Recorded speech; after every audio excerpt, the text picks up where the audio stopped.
with kids, there's they're still coming to understand what death means and what it doesn't mean. So there are definitely different ways that we can see this kind of come out in kids, where they hope and wish and behave in certain ways, thinking that maybe it can bring someone back. Or they think that their behavior is what caused. Absolutely. Which I guess could be true for adults too, as well. So just that thinking that like what we do and how we act can control events that are really out of our control. I think we do in regular life too, all the time. We just don't even realize it. But in grief, it can be, especially when we want something so badly.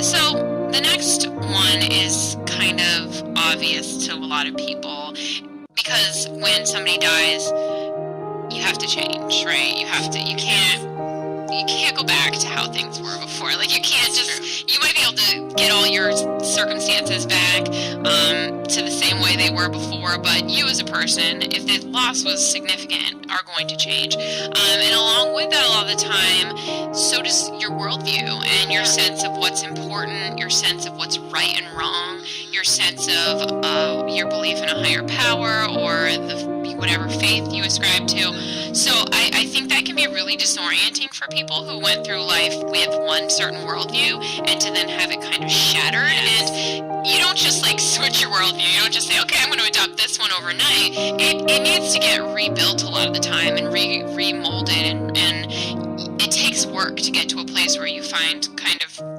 peace and balance, and a lot of people never really get there, especially when something's happened that you feel is really unfair and unjust.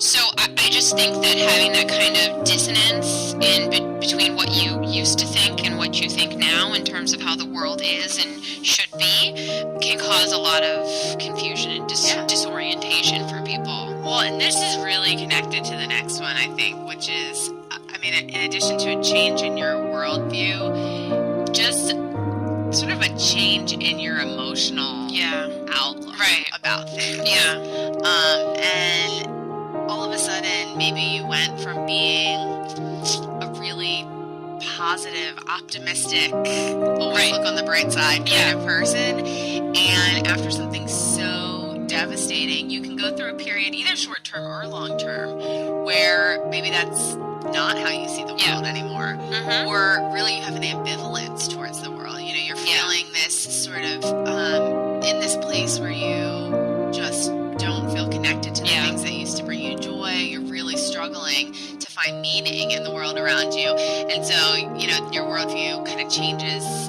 in that way, and your emotional outlook has changed dramatically. It can be that we were talking a little bit about this earlier, you become maybe more sentimental in different ways. So maybe you never really considered yourself a sentimental person, and suddenly you're like over everything, over like commercials, or suddenly maybe your relationships with people who are still with you become super important, and you really want to value those, and you become very sentimental about those things, because you become acutely aware that life is short and we can lose those things. So there's a lot of different ways that our emotional outlook can change. And I think although grief doesn't necessarily precipitate true major depression, I think a lot of people who grieve dip into depression. And for people who've never been there before, that can feel really weird, because a lot of times it feels like really desolate, or it feels like nothing, which I just wrote a post, I think is one of the most disorienting feelings, is to feel nothing. And it can affect your cognitive ability, your ability to concentrate and to focus and to remember, and all of a sudden these things that came so simple to you, like emotion and being able to like focus and get through the day without crying are gone, and you're just like this totally different person. And these things even out after a while, but in the beginning it can be really confusing.